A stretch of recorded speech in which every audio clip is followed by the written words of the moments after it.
Het belangrijkste nieuws uit Curaçao in het Nederland. Access Journaal, vers van de pers.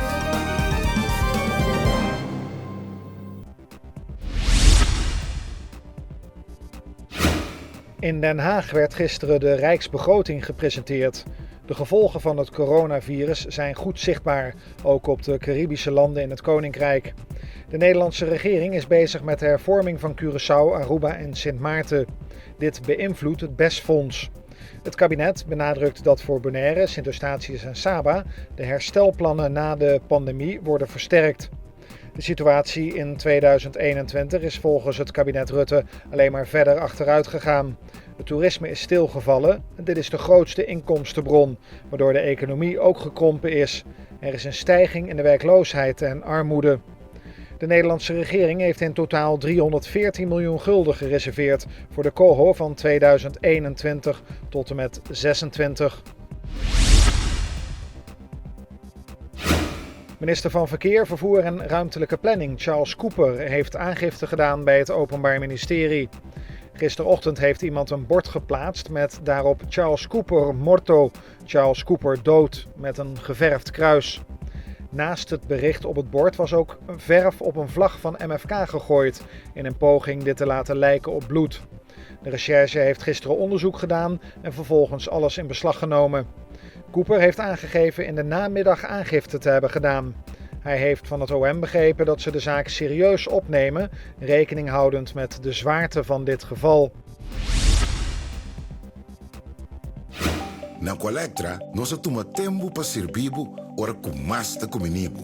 Llama-nos sempre de cliente na telefone 0800-035 de Jaluna para Jabierne voor die setor de mente te com setor de noite para turno serviço nan of patrão cita. Se você traz cita para Sabra, também por hora. Por escolher para trabalhar, riba aqualectra.com e aproveitar a mesura, põe o documento na cerca para visita cerca nós, vai mais fácil. Sim, Aqualectra, seu centro de cliente, está claro para servir na momento que você come a bo.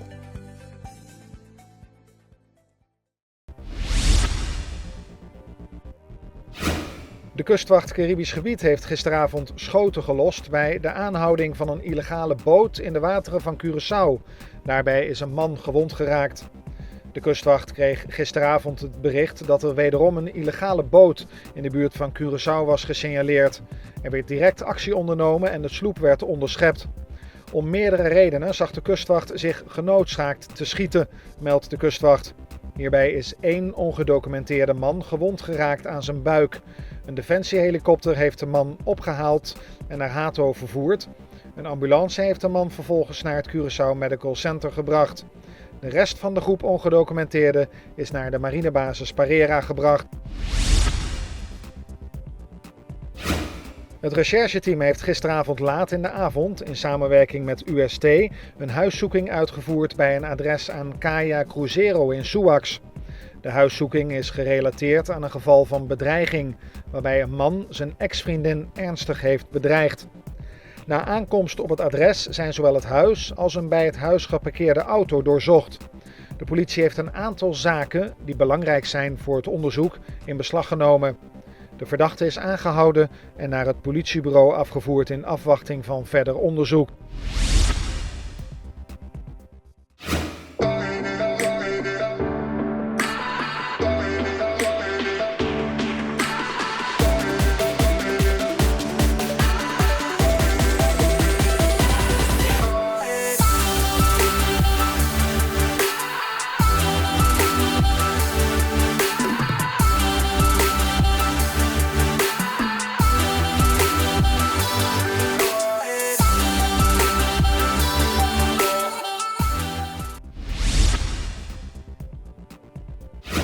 Er heerst ontevredenheid over het beleid van het managementteam bij het personeel van Fundación Cuido de Ambulance.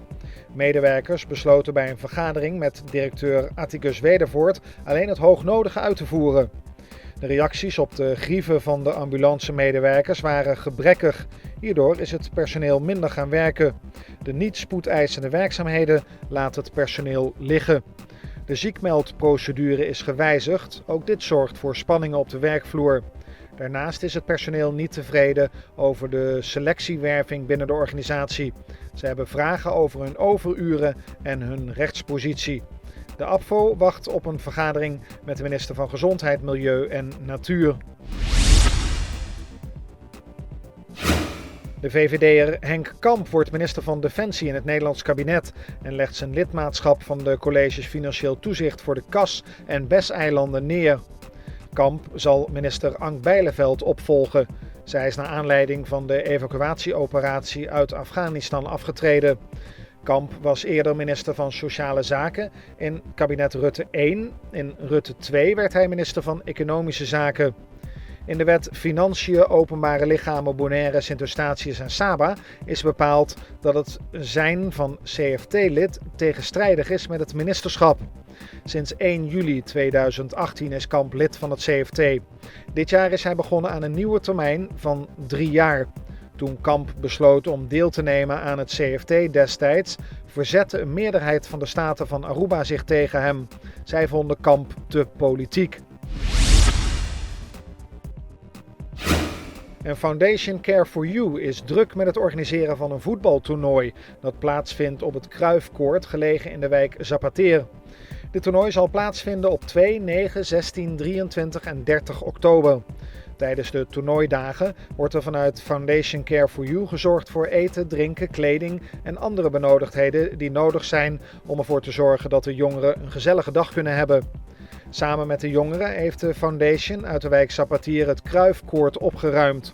Om er zo voor te zorgen dat de jongeren op een veilige en fijne manier deel kunnen nemen aan het voetbaltoernooi.